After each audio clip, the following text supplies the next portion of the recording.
Spells for magic. Spells for magic are said to be the most effective and powerful tool in terms of wishing or demanding something. But if you are casting, cast wisely, and harm ye none. We need to learn to nurture and love ourselves just the way we are, and accept that there is a dark side to our nature as well as a light side. Magic is all around. Blessed are those who see it. House protection spells. Keep in mind, no matter the number of house protection spells you might cast, it should not deter you from taking the standard precautions for safety.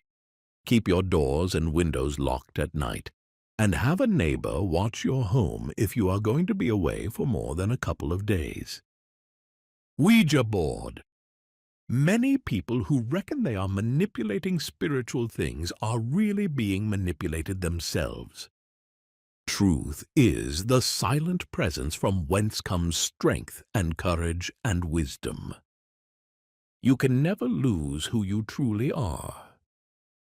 All mystery of magic and magnetism consist in the divine gift to give direction through faith to the universal spirit of life.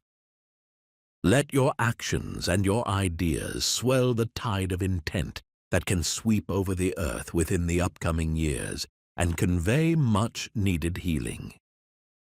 Without a spiritual foundation, a child has one less tool to face life's critical moments. Through the passage of this lifetime, we gain wisdom through experience. This wisdom then guides us into our tomorrows.